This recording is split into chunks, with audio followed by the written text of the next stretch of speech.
Então a gente vai conversar sobre silenciar, desacelerar, como é que a gente pode viver mais presente na vida da gente. Os filósofos contemporâneos, eles estão denunciando o nosso viver como sendo a sociedade do cansaço. É a palavra mais frequente no nosso discurso. A gente está sempre dizendo que a gente está cansado. Então, dizem esses filósofos que nós já acordamos cansados. É verdade. Pensa, você já acorda devendo, não é? Pois é. Isso não é você. Isso é feito para que seja assim. Porque quanto mais cansado a gente tiver, mais a gente vai querer consumir e fazer coisas de curto prazo. Quanto mais cansados, mais a gente vai querer investir em tudo que é prazeroso, não importa quanto isso custe. E todos os nossos equipamentos eletrônicos, seu celular, seu notebook, seu iPad, sei lá o que, seu tablet e tal, já sabe quais são seus interesses e investe em retornos para você, oferecendo para você tudo para te tirar do cansaço. Só que é uma coisa circular. Porque ao mesmo tempo que você busca aquilo para te tirar do cansaço, executar isso te cansa. Porque você tem que gerar mais trabalho e mais dinheiro para poder suprir aquilo que te tiraria do cansaço. Doidice, hein? Então, o nome disso que a gente está vivendo é a sociedade do cansaço. Nós estamos vivendo uma vida que fabrica cansaço. E aí a gente compra vitaminas, e aí a gente faz tratamentos médicos, porque tem uma coisa errada comigo, sou eu que estou cansado, deve ser um problema hormonal, deve ser a idade. Aí você consome tratamentos, você consome medicamentos, é infinito isso. O que eu quero chamar a atenção é que isso é fabricado assim, não é só você, é o mundo globalizado que está assim. Eu não conheço ninguém que chegue perto de mim que não me diga. Eu pergunto quando chego na reunião mediúnica lá dos meus amigos, na casa espírita, como é que vocês estão? Cansados. Primeira palavra. Falei, tá legal, gente, é de noite. Eu fui dar um treinamento sábado de manhã. Como é que vocês estão? Cansados? 9 da manhã já estão cansados? A gente já acorda cansado. Esses filósofos dizem que esse cansaço decorre da ideia de que precisamos ter excelência no desempenho. Então, o valor pessoal da gente é o quanto a gente desempenha bem os nossos papéis no mundo. Então, não serve você ser mediano, você tem que ser excelente. E eu recebo, não só no atendimento fraterno da minha casa, mas eu recebo no meu trabalho inúmeras pessoas que sofrem porque seu desempenho não foi máximo. E isso também é forjado para que a gente se sinta sempre menos em relação a alguém que a gente não sabe quem é esse alguém, que desempenha muito bem seu papel de pai, seu papel de mãe, de profissional, de filho, disso, de aquilo. A gente abre o Instagram, são só notícias sobre pessoas que se desempenham muito bem na vida. Então, se você não se desempenha bem, é porque você tem problema. Se você não ganha dinheiro, você tem problema com a prosperidade. Compre um curso de abundância que você vai melhorar. Se você tem problemas familiares, você está precisando de um tutorial para poder educar seus filhos. E é isso. Então você faz um curso atrás do outro, capacitações atrás da outra, desesperadamente, porque existe um lugar que você não está alcançando de desempenho máximo. Então a gente fica culpado de não ser bom pai, porque eu não sou igual ao que o camarada fala lá no Instagram, que eu tinha que ir na festa da escola do filho, que eu tinha que estar no parabéns do dia da mãe, do pai, do não sei o quê. Mas o meu chefe não suporta que eu chegue atrasado, eu tenho sempre a possibilidade de ser demitido. Ou seja, não há lugar de conforto e de calma, porque você está sempre tendo que ser alguém que você não é. E parece que vai chegar esse dia e você vai ser. Só que a notícia que eu quero te dar é que esse dia não é para chegar. Porque a lei do consumo fabrica de um tal jeito que quando você está quase atingindo aquilo, já tem um outro jeito que você ainda não é. Isso serve para o seu corpo. Olha, quando eu era jovem, o bacana era ter seios pequenos. Inúmeras amigas minhas fizeram cirurgia. Hoje as minhas amigas colocam silicone. Isso é o quê? Né? É a sociedade que diz: existe um jeito certo de você ser, que você vai ter valor, que você vai ser visto, que você vai ser reconhecido, que você vai ter lugar. Então, é disso que provém todo esse cansaço que eu comecei a falar. Porque isso cansa. Isso cansa e ainda produz um efeito colateral. Produz deprimidos. Produz jovens que não querem ir para a vida adulta. Porque a vida adulta é exaurente. A vida adulta é infeliz. Quando os jovens olham para o pai e para a mãe, eles não têm vontade de viver a vida que a gente vive. É uma vida exausta. É uma vida que tem pouca alegria. Ou as alegrias são caríssimas para eles poderem alcançar. Existem os jovens que colocam prazo para passar no concurso público. Eu tenho 25 anos, não passei ainda no concurso público. Meu amigo, você só tem 25 anos. É uma pressa, um desespero de viver e de dar certo na vida. Sem falar nos jovens que estão vivendo o Enem, verdadeiros maratonistas. Jovens de 17, de 18 anos que já têm que acertar, porque eles têm que fazer a profissão que vai gerar recursos, que vai ser bem sucedido na vida. Vocês acham mesmo que com 17, 18 anos a gente já sabe o que é o nosso propósito de viver? A maioria de nós com 40, com 50 ainda não descobriu se a vida que vive é realmente a que veio. Então tem uma expectativa altíssima dos pais que os filhos sejam médicos excelentes, cirurgiões, donos de empresa, como se esse fosse o caminho da felicidade. E se a gente fosse falar mesmo de verdade, tudo que a gente quer é ser feliz. Então a gente entende que existe um script que, se a gente cumprir, seremos felizes. SQN quer dizer só que não. Não existe receita de felicidade. Sabe o que os espíritos falam sobre felicidade? Questão 922. Quando Kardec diz assim: bom, tá bom que não dá pra gente ser feliz, que a felicidade não é desse mundo. Humildemente Kardec vai perguntar: então, será que dá pra gente ser só um pouco feliz? Aí os espíritos: claro que dá. Claro que dá. Se você tiver a posse do necessário. Já acabou com a sociedade do desempenho. Porque a gente não sabe nem o que é necessário. E tornamos tudo o que é supérfluo necessário. Está lá na lei de conservação. Como saber o limite entre o supérfluo e o necessário? O que os espíritos respondem? Não existe isso em lugar nenhum escrito. Você vai ter que descobrir através das suas experiências. Aí a gente vai perceber que conforme a idade vai chegando e tal, a gente vai descobrindo o que é necessário, o que é supérfluo. Dá um desespero quando a gente começa a descobrir isso.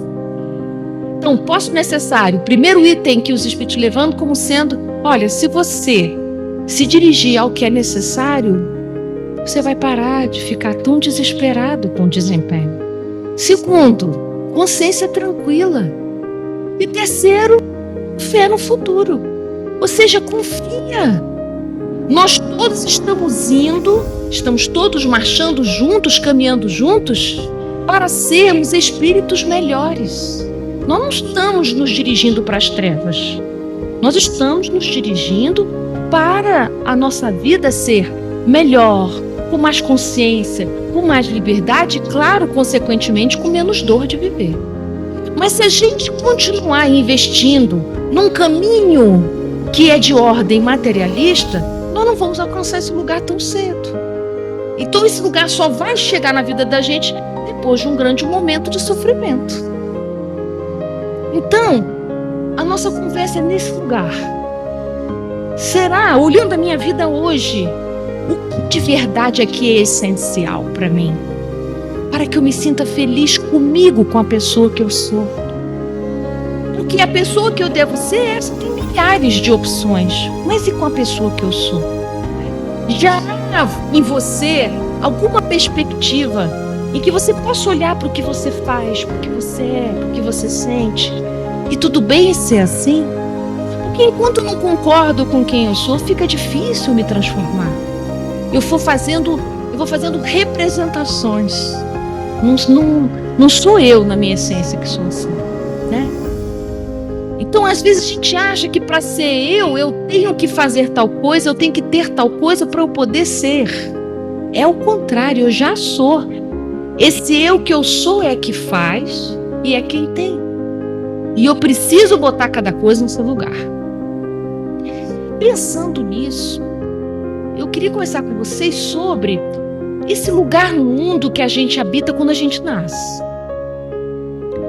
Quando a gente nasce, vocês sabem que existe um planejamento reencarnatório, mas eu queria dizer para vocês, uma boa metáfora, foi o Elahá que fez essa metáfora, eu gostei. E disse assim, sabe GPS que bota várias rotas para você chegar num lugar? Não dá só uma opção, né? Dá opção 1, tantos quilômetros, 2, 3, 4, tem um monte de... E a gente escolhe geralmente a rota mais curta. Planejamento reencarnatório também é assim. Tem uma flexibilidade, tem lá as rotas, mas não tem só uma rota. Significa que quando a gente encara, a gente vai fazendo um certo jogo nisso. Mas o objetivo é único, é o nosso crescimento, é o nosso desenvolvimento.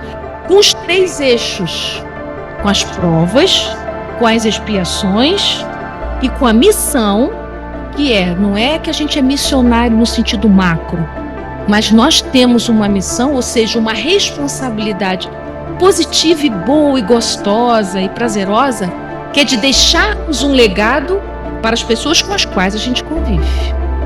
A nossa existência tem também um compromisso para com os outros, não é só com a gente. A gente não veio evoluir sozinho. Então, as nossas rotas têm a ver com esses 3 eixos. Olhando para a sua rota, qual é a sua área em que a expiação acontece? Qual é a área da sua vida que essa expiação acontece? Na área da sua, do seu trabalho, dos seus relacionamentos afetivos, que provas acontecem ali? Que tipo de aquisição moral você está sendo levado, convidado a conquistar naquele quesito? Então, isso tudo precisa ser objeto seu de reflexão. Como se você pudesse fazer um mapa da sua vida.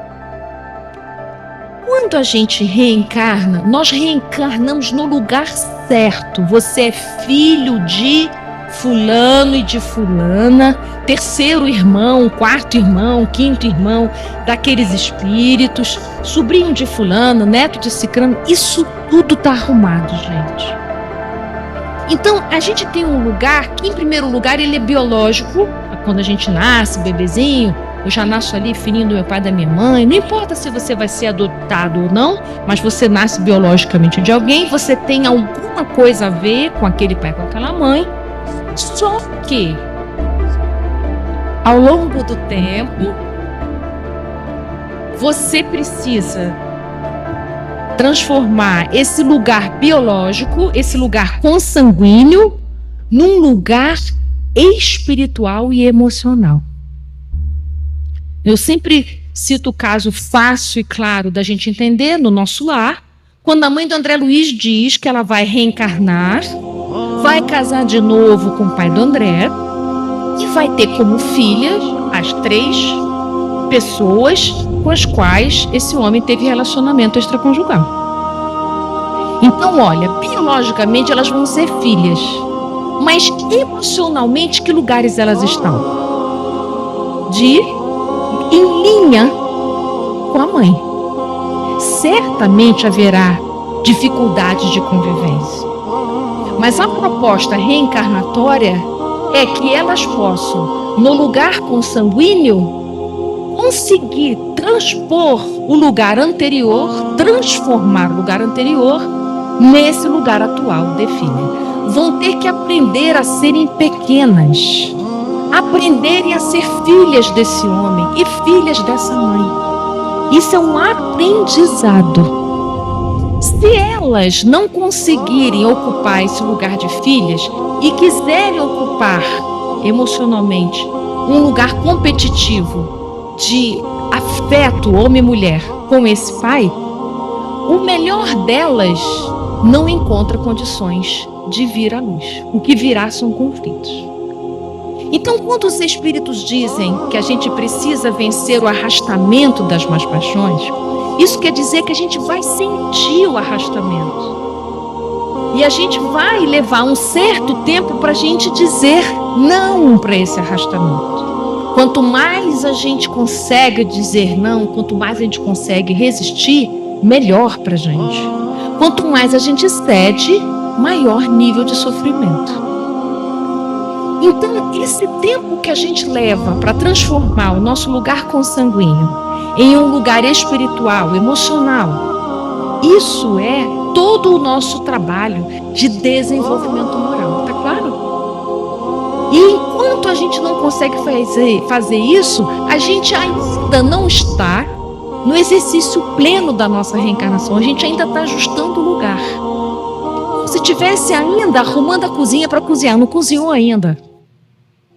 Isso significa que, no mundo de provas e expiações, um grande tempo da reencarnação a gente está levando para arrumar o nosso lugar no mundo. Então, a infância e a adolescência são momentos de excelência para que a gente possa construir o nosso chão, a nossa raiz nesta reencarnação. Por isso que é tão importante a família. Por isso que a Casa Espírita investe tanto na família. Para poder nos ajudar, vou usar um termo de Emmanuel, nessas cirurgias psíquicas. Ele usa no livro Vida e Sexo esse termo, para poder dizer que acontecem conosco cirurgias psíquicas. Porque a gente sai de relacionamentos doentios do passado e estamos na tarefa de podermos construir relacionamentos mais saudáveis desta vez. Então, se eu no relacionamento anterior, na minha vida anterior, tive um relacionamento conjugal, que a gente se maltratou, que a gente foi violento um com o outro, que nós lesamos a vida, cada um do outro, nós vamos reencarnar juntos, mas a misericórdia divina não nos coloca mais como marido e mulher, nos dá a chance de estarmos juntos no mesmo lar, talvez como irmãos, ou como filho um do outro. E aí vai ser um relacionamento difícil, vai ser difícil, mas ele vai ser a chance da gente poder curar as lesões que ambos fizemos no passado. Então, imagina quanto tempo um casal que se lesionou e agora reencarnam como irmãos, quanto tempo vão levar para se harmonizar? Vai ter ciúme, vai ter processos de sabotagem um com o outro, vão ter competições afetivas, vai ser um lar em que eles vão discutir o tempo inteiro, vão viver uma relação de amor e ódio simultânea, até conseguirem se libertar. E aí, na reencarnação seguinte, vai ficando mais leve esse laço, e mais leve, e mais leve, e mais leve. Então, essa é a proposta divina para a gente, que a gente possa ir reencarnando em relacionamentos com chance, com oportunidade de libertação para a gente. Mas para isso, eu tenho que ocupar o meu lugar. Então, se eu, filha da minha mãe, meu pai e minha mãe brigaram muito, resolveram se separar, e eu me condoí demais das dores da minha mãe, e eu tomei para mim as dores da minha mãe, e eu também fiquei com raiva do meu pai, eu também deixei de falar com meu pai igual a minha mãe falou, e resolvi proteger minha mãe. O que aconteceu comigo? Eu saí do lugar que Deus me colocou. Porque Deus me colocou como filha desse pai. E como filha da minha mãe. Então eu não posso, mesmo que eu tenha vontade, de querer ser par da minha mãe ou mãe da minha mãe e querer protegê-la de todas as dores, de todas as coisas. Se eu saio do meu lugar de filha e estou lá querendo salvar minha mãe a todo custo, o que acontece comigo? Eu não consigo fazer com que a minha reencarnação flua. Então a minha vida não acontece. Eu protejo a mamãe, fica lindo, sensacional, nem a minha mãe se desenvolve, nem eu. Problema. nós estamos nos atrasando no nosso progresso. Estamos estacionando num lugar que não era para ser. Agora, se a gente fosse olhar a reencarnação anterior, quem fomos nós?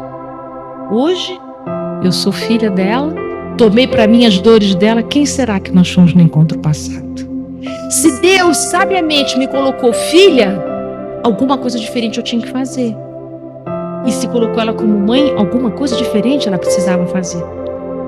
Então, a gente precisa poder respeitar os lugares onde Deus nos coloca. Então, o nosso lugar no mundo é um lugar tenso, percebe? É tenso o lugar que a gente habita. Porque a gente é filho da mãe, ao mesmo tempo irmão de alguém, mãe de alguém, neto de alguém. É um lugar tenso, em que a gente está sendo arrastado para muitas posições. Cada parente nosso nos arrasta para o lugar que as carências de cada um requer. E eu preciso descobrir na convivência os devidos nãos e os sims para eu poder ficar no lugar que Deus me colocou. Então eu preciso habitar o lugar de filho. E sabe qual é o lugar de filho? O lugar de filho é de não tomar decisão a respeito das vidas do meu pai e da minha mãe. E aí você vai me dizer assim, e se tiver ficando velho, como é que faz, né? Eu me lembro que quando a minha mãe adoeceu, foi ficando com pouca condição de tomar decisão.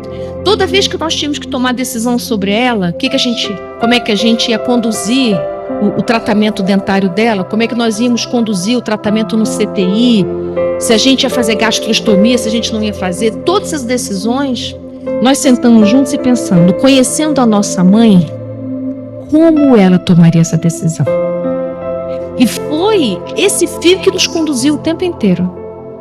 A maneira como minha mãe vivia a vida, a maneira como ela tomava decisões, nós usamos esses exemplos dela para a gente tomar decisões por ela. Não eram as nossas decisões, mas eram as decisões dela. Não é fácil assinar aquele papel no hospital em que a gente diz que nenhuma intervenção será feita quando aquele paciente não tiver condições de responder por si. E aí a gente precisa poder entender que nós não estamos ali matando nosso pai e nossa mãe. Nós estamos escolhendo o melhor. E isso não é tão fácil para nós. Mas aí se a gente entrar no lugar de filho, dá. Agora se eu quiser virar super-herói, aí a gente perde toda a mão. Então, gente, esses lugares no mundo não são lugares perfeitos. Então, como eu disse para vocês, que existe uma fala no mundo contemporâneo, isso é bem contemporâneo, em que dizem que a gente tem que ser perfeito, a gente precisa resistir a esse lugar. Porque a gente não veio para ser perfeito, a gente veio para aprender. A gente veio para conseguir ser inteiro na nossa vida, presente na nossa vida.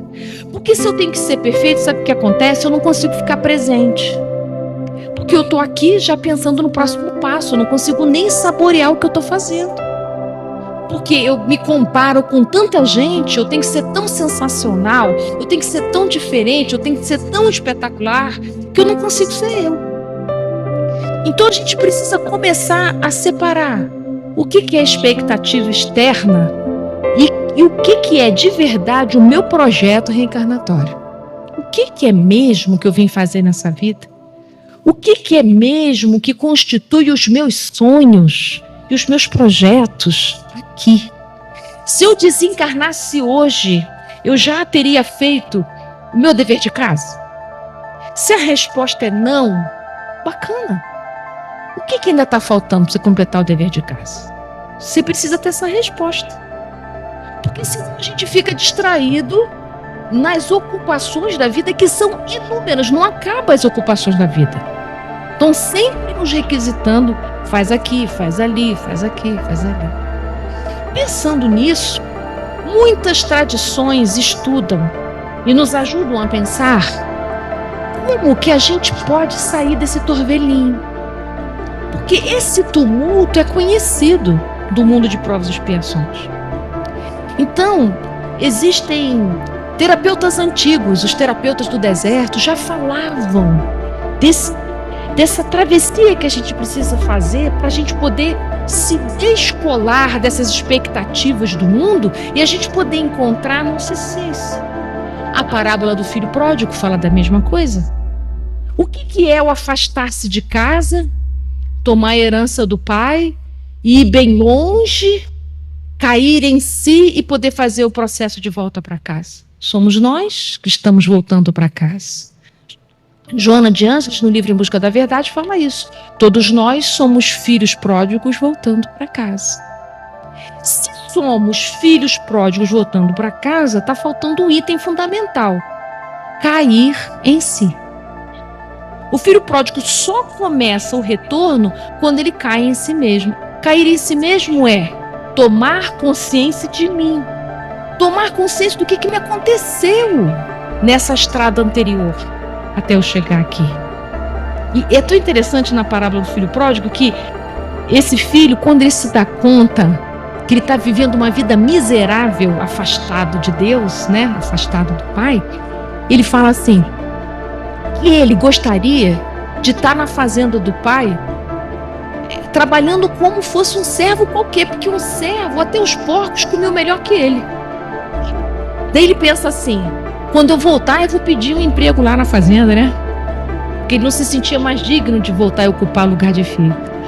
Isso é parecido com a gente na casa espírita. A gente está voltando para casa e aí a gente pede emprego, né? A gente pede nosso emprego na casa espírita, que é a nossa proposta para a gente poder se reconectar com o Pai. Mas então, cair em si não é tarefa fácil para a gente, porque a gente está tumultuado. Para a gente poder sair desse tumulto, a gente precisa se entediar dessa confusão. A gente precisa ficar cansado, mas não cansado de ter que fazer aquilo que esperam de mim, mas cansado de não ser eu. Precisamos sentir saudade de si mesmo. Saudade de quem eu já me senti um dia próximo e amado por mim. Porque amar a si mesmo, amar ao próximo e a Deus sobre todas as coisas é tudo uma coisa só. Esses três eixos, eles acontecem articulados entre si. Então, como é que a gente pode se conectar com esse amor a si nessa confusão? Então a gente precisa mudar a nossa frequência. Nossos lugares no mundo são frequências vibratórias. A gente precisa mudar a nossa frequência. Então a gente precisa se desvincular desses inúmeros pactos afetivos não falados que a gente tem com a nossa família. De que eu tenho que salvar as pessoas, de que eu tenho que salvar o meu irmão mais velho, de que eu tenho que salvar meu irmão que é dependente químico, de que eu tenho que salvar minha mãe que é frágil, que eu tenho que salvar meu pai que tem dependência química ou qualquer outra coisa parecida, que eu tenho que salvar os meus irmãos que não têm condição financeira. Enquanto você está num projeto de salvar, você ainda não se dirigiu ao seu projeto pessoal. Porque ninguém reencarna para salvar a vida alheia. Cada um vem para poder viver a sua vida própria em comunhão com os outros. Nós precisamos uns dos outros e precisamos muito para a gente crescer em desenvolvimento pessoal e coletivo, que é simultâneo. Mas não vale você chegar no final da sua reencarnação e conversar com o seu protetor espiritual assim: olha, não deu tempo de eu viver minha vida porque eu estava salvando a minha mãe. Não deu para eu viver minha vida porque eu estava salvando meu irmão mais novo. Não deu para eu viver minha vida porque eu estava salvando meu irmão mais velho. Não dá. Então é importante a gente perguntar: quem é esse eu que busca ser herói na vida do outro? Eu estava conversando com um rapaz que ele namora uma mulher muito ciumenta. Mas muito ciumenta mesmo. Nossa, eu nunca vi tanto ciúme. Aí quando ele tá cansado do ciúme dessa moça, muito cansado. Aí eu perguntei para ele assim: por que você precisa tanto ser visto? Ele ficou surpreso. Mas como assim? Se você namora uma pessoa que te fiscaliza 100% do dia, é porque você precisa muito desse olhar. Porque se você não precisasse tanto, você não estava aí. Então, quando quando a gente reclama do outro, que o outro é invejoso, que o outro é ciumento, a gente precisa entender que o nosso lugar no mundo, ele é estabelecido frequencialmente. Essa frequência, essa sintonia, essa vibração me interessa. Aonde me interessa? Quem em mim precisa namorar alguém ciumento? Quem em mim precisa namorar alguém que é invejoso, competitivo, desequilibrado ou qualquer coisa parecida? Se você tem vontade de ser herói, você só vai se relacionar com quem é frágil e dependente. E vai estimular que você fique cada vez mais salvacionista. E por que a gente precisa tanto ser herói? Porque a gente ama ser reconhecido, necessário e indispensável. Então, no nível evolutivo que a gente se encontra, nós amamos as nossas imperfeições. Amamos as nossas deformidades. Somos apaixonados pelas nossas deformidades. E ainda achamos que é uma qualidade. Tem gente que chega para mim e diz assim, porque eu sou muito perfeccionista. Que pena. Porque ser perfeccionista é uma defesa da vulnerabilidade. Isso não é qualidade moral. Porque eu sou autossuficiente. Que pena. Deus não nos fez autossuficientes, Ele nos fez interdependentes, vulneráveis, precários, para que a gente pudesse desenvolver a humildade. Isso é uma defesa. Ah, mas eu sou muito mental. Que pena, hein? Ser mental não é uma qualidade. Ser mental também não é um defeito. Ser mental é uma defesa. Só se torna mental quem tem a alma extremamente sensível e sente muita dor e escolhe ser racional como um caminho de salvar-se. Então, olha para essas frases que você fala sobre si mesmo. Eu sou distraído, eu sou preguiçoso, eu gosto de solidão, eu sou perfeccionista, eu sou autossuficiente, eu adoro fazer as coisas sozinho, eu dou conta de tudo. Olha para essas frases que você fala. Quem é esse eu que está falando isso?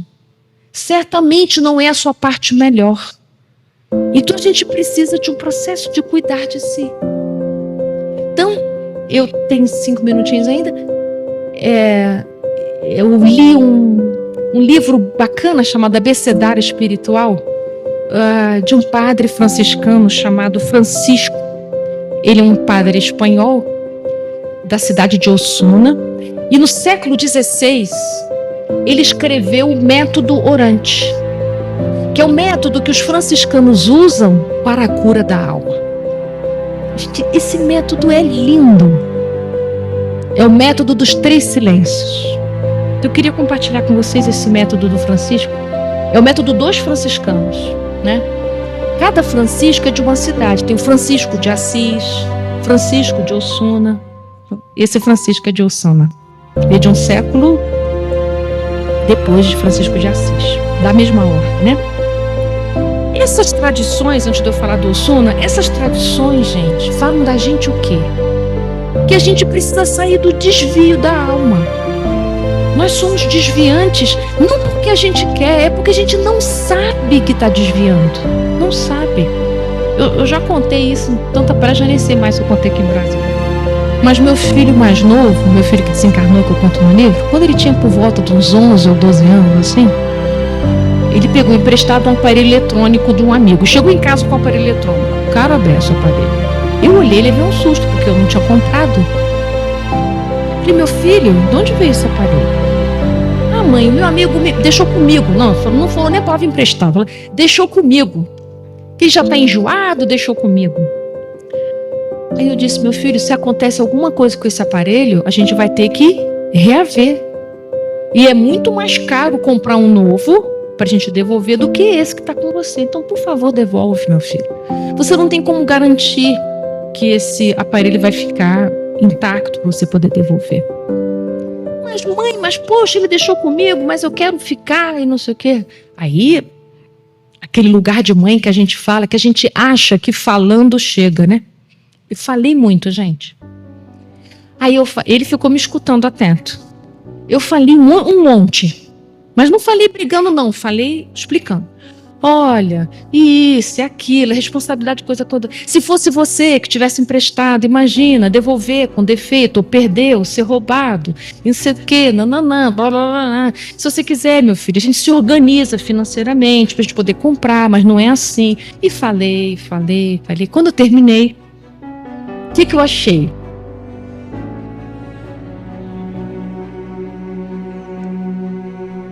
Resposta do meu filho: mãe, eu escutei tudo que você falou.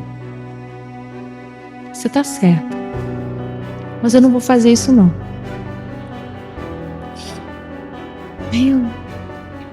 Não. Aí, caraca, a raiva sobe, desce. Respira. Eu aprendi com a adolescência, os 3 que eu tive, que você não pode responder imediatamente nada. O que você puder adiar, beleza. Mais tarde a gente conversa. Hoje à noite eu digo que se vai dar para você ir na festa. Se você puder dar uma adiadinha, beleza. Não consegui adiar. Meu método nessa hora não funcionou, mas eu disse para ele o seguinte: então vou fazer uma coisa. Então, a partir desse momento, você está escolhendo ficar sozinho nessa questão. Porque para eu te acompanhar, precisa seguir alguns parâmetros meus. Você está abrindo mão de todos os meus parâmetros. Você sabe que eu estou certo e você está dizendo: eu não quero seguir nada do que você disse. Então você está escolhendo ir por conta própria, meu filho. Então eu não tenho mais nada a ver com o que vai acontecer com você e esse aparelho. Tá certo? Se quebrar, agora é sua responsabilidade. Porque não vai dar para a gente compartilhar as consequências disso. Ele disse: tá bom. Até hoje eu não sei o que aconteceu. Talvez ele me mande alguma carta psicografada me contando, eu não sei o que aconteceu. Pode ser que ele tenha tido dificuldade de assumir diante de mim que ele ia devolver, que eu acho que é o que provavelmente aconteceu pelo que eu conheço dele. Mas eu entendi que a gente, enquanto pai, quanto mãe, a gente precisa ser assertivo. Mas tem um lugar que não é mais você quem vai agir. Então, eu faço o seguinte contrato com Deus. Eu falo com ele assim: Deus, até onde o meu braço vai, sou eu. Mas para além do meu braço, tem que ser os seus. Então, eu disse inúmeras vezes nas minhas preces: Senhor, eu entrego nos seus braços essa questão. Porque eu já fiz tudo o que eu podia. Eu já fiz o que eu podia. Se tiver algo que eu não estou enxergando, por favor, me diz aí. Porque daqui para frente eu entrego. Então, esse lugar entrego, eu te entrego.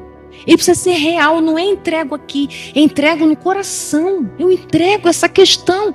Eu já dei todos os passos possíveis, mais do que isso não dá para mim. Então, quando a gente reconhece esse lugar, a gente sai da prepotência que a gente adora habitar. Porque a gente quer o lugar de Deus o tempo inteiro. A nossa diferença entre nós e Deus é essa, né? Deus sabe que é Deus, né? A gente não. Então, enquanto a gente não sabe que Deus é Deus, a gente é arrogante. A gente acha que não deu o pai certo, que não deu a mãe certa pra gente. Tem gente que chega pra mim e diz assim: eu sinto que eu não pertenço à minha família. Parece até uma qualidade espiritual. Eu sinto que eu não pertenço à minha família. É mesmo? Então precisa começar a sentir, meu filho. Que a sua reencarnação só vai começar quando você de verdade se sentir merecedor e privilegiado na família que você nasceu. Então a gente precisa começar a utilizar os nossos entendimentos espirituais para a nossa experiência cotidiana. Nós vamos voltar lá ao método Osuna. Ele diz assim: primeiro, silêncio. Precisamos silenciar os barulhos externos. Sociedade do desempenho. Nesse momento, não. Escolha qual é o assunto que você quer curar.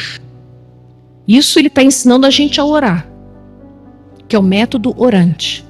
3 silêncios para conseguir fazer a prece. Então, primeiro silêncio, silenciar o externo. Você escolhe o assunto que você quer curar. Escolha uma posição confortável para você cuidar desse assunto. Quando isso estiver claro para você o assunto, e você não vai atender o celular, você não vai fazer nada mais externo, você está totalmente em conexão com você. Segundo, silêncio, o barulho interno. Então você vai olhar esse assunto, silenciando o seu julgamento, que é o maior barulho que a gente tem. A gente tem um eu barulhento aqui dentro, que fica o tempo inteiro raciocinando sobre as nossas questões. Mas acontece que não podia ser assim, não podia me tratar assim, por que fez isso, por que eu fiz isso, porque eu não devia ter feito, porque não era assim que eu queria, porque a vida não tá boa, esse eu cacarejante, que a gente precisa calar esse eu, não é ninguém fora. São os barulhos internos que é o nosso hábito, o nosso vício de nos defendermos, de olhar o que a gente precisa ver. E aí, a gente pede a Deus, você pode pedir ao seu protetor espiritual, que é o intermediário de Deus, para te mostrar em imagens, né? O sono ensina isso, a gente me mostra em imagens o que eu preciso ver e eu estou com dificuldade de ver. Eu quero ver. Eu quero ver. Então você quer curar mesmo essa questão. Eu quero ver. Então você vai ver imagens ou você vai ter ideias. Isso tudo você está em oração, tá certo? Você não atende telefone, não abre a porta, não vai pagar o hortifruti, nada. Então você está silenciando barulhos internos. E aí o Ossuna diz assim: agora é o momento de você se enlutar. É aquele momento da tua oração que você chora por você. Você chora as atitudes que não foram lá muito boas. Você chora porque seus sonhos estão mortos. Você chora porque as coisas não saíram exatamente como você gostaria. Você chora porque aquela coisa que você queria tanto, e você se esforçou, não vai rolar. Chora porque aquela perda inevitável aconteceu. Então, é o momento da gente se enlutar por si. Isso tudo está no segundo silêncio. Então, um momento de autocompaixão. Não é autopiedade, não é ficar com peninha de você. É um olhar adulto sobre você. É sobre você a questão. Então, não é para ser juiz, é para a gente ser testemunha de si. Esse é o segundo silêncio. E aí a gente está pronto para o terceiro, que é o nosso barulho entre nós e Deus. É o terceiro barulho que a gente tem que silenciar, que é eu não colocar nada entre eu e Ele. Nada, dúvida alguma. Qualquer dúvida eu preciso silenciar. Porque sim, Deus atende aos nossos pedidos sinceros. Não como a gente gostaria, mas como a gente precisa. Aí você vai pedir exatamente o que você precisa. Nesse instante do terceiro silêncio, você já sabe o que você precisa. Porque quando a gente está no primeiro silêncio, a gente não sabe o que a gente precisa. A gente pede a mesma coisa. Vocês já repararam que a gente pede a mesma coisa nas preces? Senhor, me dá força, paciência. A gente fala a mesma coisa. E a gente pede isso meio decorado, mas não é real assim. Qual é a necessidade mesmo que você tem nessa circunstância que você quer curar? Peça isso. Será que você está precisando de discernimento? Será que você está precisando de clareza? Será que você está precisando de proteção? Você está precisando de uma ideia nova? O que você está precisando aí? Você está precisando de força? O que de verdade? Você está precisando de uma guiança? O que você está precisando agora? Quanto mais você afunila isso e você tem precisão no pedido, melhor. Porque aí você se conecta com o seu eu para valer. Pequeno, de criatura que nós somos. Deus atende os pedidos das criaturas sempre. E aí nesse lugar a gente pode de verdade agradecer a nossa vida como tal. Porque é nesse lugar de criatura que a gente consegue receber todos esses benefícios divinos, né? Então, gente, toda essa nossa conversa é para a gente poder se convencer que sem a gente desacelerar não vai dar. A gente precisa silenciar a moda dos franciscanos, fazer silêncios em várias instâncias para que a gente possa se conectar com o melhor que Deus nos deu, que é esse coração ativo, esse coração tendente para o progresso que todos nós temos.